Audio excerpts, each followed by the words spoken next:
Você está disposta a me matar de susto, louca. Ô, amiga, perdoa. Foi tudo muito intenso. Eu não sabia quem recorrer. E além do mais, você é a madrinha dos meus filhinhos. Agora você faz piada. Te conheço. E esse Adolfo? É gato? Lá vem. Sai fora, Sueli. Na verdade, nem reparei. Afinal, eu já tenho 2 gatos lindos que tomam conta de mim. Não preciso de mais nenhum. 2 gatos que assim que você morrer sozinha e seca e não colocar mais ração para eles, vão te devorar aos bocadinhos. Cruz credo, Sueli, que horror! Você fala como se eles fossem uns interesseiros. Eles me amam, tá? Verdade pura. Ô, Sueli, eu tenho que picar aqui uns orgânicos pro meu almoço e você tem que descongelar a sua quentinha de arroz com macarrão, tá ok? Beijo. Acho que a Sueli, às vezes, dava umas viajadas nada a ver e me irritava. A questão para mim, neste momento, não é ter alguém, mas sim ser alguém. Só ainda não sei bem quem, ou se já sou. Enquanto eu cortava meus orgânicos, delirando na vitalidade das cores e texturas dos legumes, na intensidade do verde das verduras, foi me dando uma vontade de chorar. Me lembrei do poema do Leminski, que Caetano musicou, chamado Verdura. Do nada veio isso, essa melancolia. Eu ali, num ambiente tão maravilhoso, ouvindo passarinho cantar, protegida, privilegiada, saudável, e tão perto, o mundo inteiro desabando, experimentando o caos. Que direito eu tinha de ser tão privilegiada? Me senti sufocada, precisava respirar e sair. No jardim, avistei o Neylor. Oi, Neylor, você conhece alguma trilha aqui por perto? Para eu fazer uma caminhada, espairecer um pouco. Espai o quê? Tem essa por aqui não. Tem a Pedra da Galinha, mas a senhora não consegue ir sozinha não. Vai precisar de um guia. E já tinha que ter saído, ó, muito cedo, para voltar dia claro. Não, quero algo mais simples, só uma caminhada mesmo. Assim, nesse caso, dona Alice, a senhora pode caminhar por aqui mesmo, pelo bairro, aqui nas redondezas. É seguro. Essa região é muito bonita. Só não vale se perder, hein? Por que será que eu sempre ficava irritada com os comentários do Neylor? Voltei para casa, preparei uma mochilinha básica de ataque, pus água, maçã, barras de cereal, celular, um casaco e saí. Os gatos dormiam a sono solto perto da janela, onde batia um sol gostoso. Nem perceberam meu movimento. Pensei até em levar o Sacho Coração, mas seria ridículo andar por aí com essa ferramenta. Poderia ser presa. Eu não pretendia me demorar. Queria só dar um passeio antes do almoço. Seria bom para mim conhecer melhor o entorno até, aliviar a angústia. Passei leve e decidida pelo Neylor. Fiz um cumprimento de cabeça, ele me olhava como se prendesse o riso. Me veio à mente. Será o que o Neylor pensava de mim? Até parece que eu ia pegar tudo que eu já vivi na minha vida inteira, enfiar num único pacote fechado e subjugá-lo à vistoria do Neylor. Simplesmente não. Nem o Neylor, nem mais ninguém. Quando eu vou conseguir simplesmente deixar meu pensamento existir e depois deixá-lo ir? Voar, sem pretender enquadrá-lo em nenhum conceito ou achatamento. Assim que saí do condomínio de Rodolfo e Adolfo, a primeira coisa que me chamou a atenção foram os paralelepípedos que calçavam as ruas. Estavam verdes, revestidos de um tipo de musgo mais denso nos cantos e pelo meio, determinando o rastro dos pneus dos automóveis e também revelando quão raro era o tempo que eles costumavam passar por ali. Por isso entendi o silêncio. Lembrei do dia quando cheguei debaixo daquela chuva forte e para achar aquele lugar subi muitas ruazinhas. Eu realmente estava num tipo de montanha habitada por casinhas de bonecas. Subia e descia, ruinhas verdes. As casas variavam de padrão das mais sofisticadas às mais bucólicas. Tinham algumas que pareciam de contos de fadas. E nessas, algum duende poderia aparecer na janela para saber quem era o curioso que abelhudava a paz dele com pensamentos prejudicados. Alguns passarinhos, eu tive a impressão, me seguiam e tagarelavam comentários entre si. Eu me sentia plena, consciente, com uma sensação de peso em cada pisada, como se realizasse a minha proporção gravitacional. Conseguia me conectar com a linha energética que sai do meu eixo, do meu chakra básico, ou Muladhara, até o núcleo do centro da Terra. E percebia que essa linha estava livre, solta, não fazia tapeçaria com mais nenhuma outra. Sorri ao me ver nesta imagem. Essa sensação me inundou de confiança e meu prêmio foi receber os raios de sol pelo meu rosto e na minha cabeça toda. E nesse momento, essa força entrou pelo meu chakra coronário, o Sahasrara, e levou energia purificadora até o umbigo do planeta. Senti que naquele instante atingi um dos meus maiores propósitos existenciais, que era alimentar a Terra de energia limpa, sendo eu um instrumento de paz. Talvez seja eu uma das filhas de Leminski que terá a honra de poder pegar um sol em Copacabana e curtir a grama verde bacana. Tô me achando. Caminhava de olhos fechados para que aquela sensação perdurasse, mas como nada dura para sempre, sombras pontilharam a luz que penetrava meu rosto como tiros. Abri os olhos. Os passarinhos não mais me acompanhavam. Uma nuvem cinza chumbo tampava aos poucos o céu de brigadeiro. Já estava caminhando há horas, e a estrada só mostrava terrenos baldios, bem selvagens, em seus dois lados. Peguei o celular, já passava das 2 da tarde. Comi uma barra de cereal, guardei o papel da embalagem na mochilinha, bebi um pouco d'água e retomei o caminho de volta. Caminhei no sobe e desce ladeira, no entra e sai de ruelas verdes. Passei por mansões, casas campestres, rústicas, modernas, mas ninguém estava por ali. Muito menos carros. Já fazia horas que não via mais nenhum. E eu não conseguia identificar o caminho de volta. E em minha mente só vinham as palavras de Neilo. Que inferno! Só não vale se perder. Que raiva, boca maldita!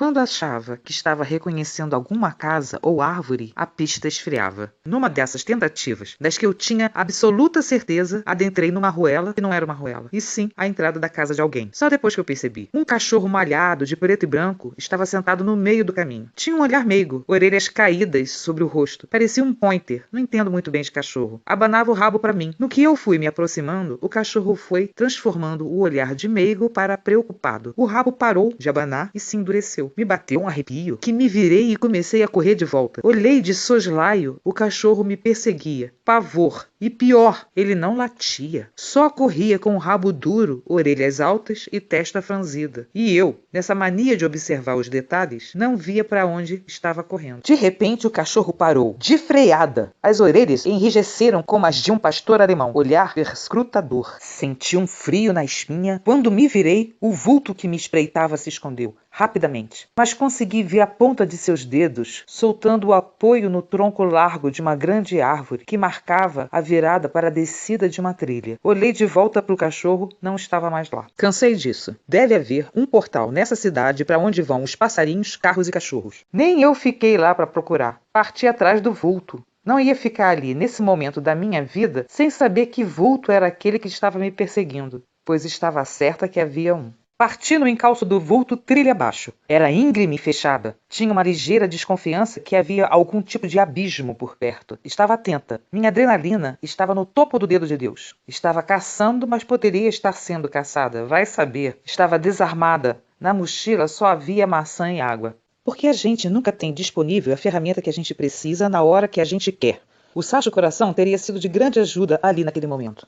Desci a trilha, me enfiando cada vez mais dentro do mato, na pista do vulto. Eram folhagens se mexendo, pegadas, rasteiras. Sim, pois vulto também cai. E eu me meti atrás. Percebia que o caminho já não estava tão evidente como no início, mas não tinha outro jeito. Eram nas frestas miúdas que o vulto se enfiava. Se ele entrava naqueles buracos, eu também era capaz. Escorreguei várias vezes. Minha calça leg estava esfolada tanto no traseiro quanto nos joelhos. Arranhei os braços, os cotovelos e a bochecha numa rebatida de galhada. Estava ficando perigoso. Se o Covid-19 habitasse aquele mato, eu certamente já estaria contaminada. Mas o vulto também. Eu até que admirava a determinação da Alice. Ela, quando botava uma coisa na cabeça, não havia santo que tirasse. E pior, arrastava todo mundo nas manias dela. E quando ela se enchia, ficava todo mundo vendido, sacou? Ó, teve uma vez... cara, essa daí eu vou ter que contar. A Alice cismou de criar um tal de kefir. Eu nunca tinha ouvido falar de kefir na minha vida. Ela arrumou um troço lá num grupo de Facebook. O negócio veio pelo correio. Cara, a Alice é muito doida. Começou a hidratar parado na água, depois começou a jogar leite. Era um tira e põe de pote, uma lavação o dia inteiro. E ainda falava com os troços. Mas não é que rolava um iogurte muito da hora? Ela dizia que era bom pra flora. A flora intestinal, né? Fiquei viciado naquilo. Queria comer toda hora. Até fiz um cursinho online de como fazer queijo de kefir pra dar minha contribuição, né? Tava amarradão. Até que um dia ela jogou tudo fora. Disse que cansou. Que não ia mais perder tempo dela cuidando daquilo, que já tinha trabalho, casa, gato, namorado pra cuidar. E que não tava mais afim de botar mais uma ameba nas obrigações dela. Velho, ou eu tinha virado uma ameba, ou era mais uma obrigação. De qualquer forma, nenhum dos dois dá, né? Pior que eu sinto falta do iogurte. Mas só do iogurte. Perseguir o vulto que me perseguia era uma vitória para mim. Sempre fui muito medrosa. Era o melhor que eu podia fazer por mim naquele momento. Melhor do que comer orgânicos. Não dava mais para prosseguir do jeito que estava. Eu não queria mais ser aquela pessoa insegura. Enquanto corria atrás do vulto, pensava, só pode haver um. Seria eu ou o vulto? Afinal, who wants to live forever? Estava determinada em não deixar meu vulto escapar. Estava certa de seus passos. Algumas vezes farejei os rastros, embora não conseguisse vê-lo de forma nítida. A distância entre a gente diminuía. Passei a achar que ele estava com medo de mim, ou ficando cansado do jogo. Gritei. Não vou desistir! Entendeu? Eu não vou desistir! Segui os sinais, estavam nítidos para mim. Pena que os percalços da trilha não. Numa investida de quase pegar o pé do vulto, perdi o equilíbrio e deslizei por um desfiladeiro que me levou direto ao fundo de um quintal de uma casa bem grande, à frente de um canil com 2 Rottweilers que rosnavam me encarando. Lá estava eu conhecendo os integrantes da orquestra, pouco a pouco, por hierarquia de atuação. Para minha sorte, dessa vez, eles estavam presos, mas começaram a latir como se a existência deles dependessem disso. Eu ainda estava meio tonta da queda, arranhada e doída, com a blusa rasgada, porém nada grave, nenhuma fratura, graças a Deus. Num reflexo, olhei as folhagens se mexendo lá em cima, na trilha. Deveria ser o vulto me espiando. Mas quem surgiu à minha frente foi um sujeito pançudo, vindo do outro lado com a cara amarrada, um tanto irritado e assustado, com uma lata de cerveja na mão. Ei, o que é isso? Desculpa! Ai, que susto! É que eu estava na trilha, mas escorreguei e vim deslizando até aqui. Que lugar é esse? Os cachorros não paravam de latir, até que o sujeito... Chega! Os cachorros pararam na hora. Não eram cachorros, eram cães. Entendi a diferença naquele momento, enquanto me levantava devagar do chão, sozinha e bamba. Trilha? Mas não tem trilha por aqui. Você estava nesse mato? Sim, Você está perdida? um pouco. O sujeito foi desmontando a guarda. Você está bem? Digo, machucada? Ah, por favor, não se preocupe. Nada grave. Eu preciso voltar para casa. O senhor pode me ajudar a encontrar o caminho? Claro. Qual o seu endereço? Só um instante que eu vou pegar o meu celular aqui. Tenho tudo anotado. Aquele homem, apesar de mal-humorado, me ajudou de fato. E com a ajuda dele e do Waze, consegui voltar. Ao chegar no condomínio, naquele estado, Adolfo e Naylor, que estavam logo ali na frente, no pátiozinho das manobras, vieram ao meu encontro. Adolfo paternalmente. Alice, o que aconteceu? Você está bem? Estávamos preocupados. Foi só um escorregão, está tudo bem. Naylor estava meio pálido e Adolfo com aquela cara de assustado que meus gatos costumam fazer. Pareciam que estavam falando algo sério. Entendi que aquela situação não deveria ser por minha causa. Aconteceu alguma coisa? Acabou de acontecer.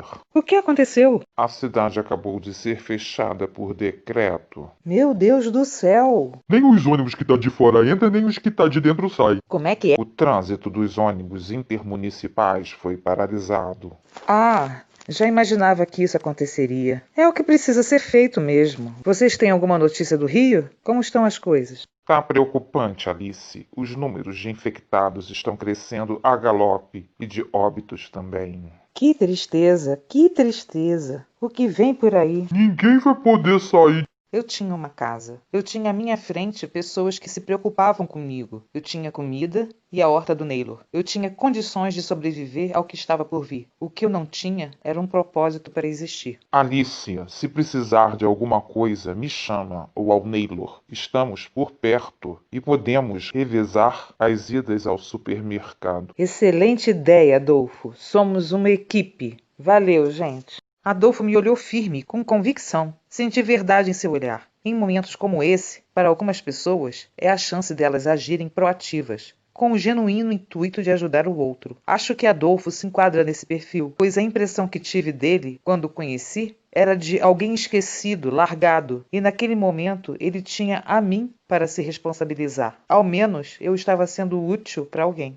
Depois de um bom banho e feridas lavadas, enquanto terminava meu almoço, quase jantar, pensava o quanto fui certeira em ter ido para lá. Teresópolis era o lugar do tempo que eu precisava para organizar minhas ideias. E essa pandemia havia me dado uma oportunidade de mudar o rumo das coisas. Eu não queria mais seguir o mesmo ritmo de antes. E ali, essas respostas provavelmente viriam de forma mais natural. Mandei uma mensagem pelo WhatsApp para o Rodolfo, perguntando se eu poderia ficar mais tempo.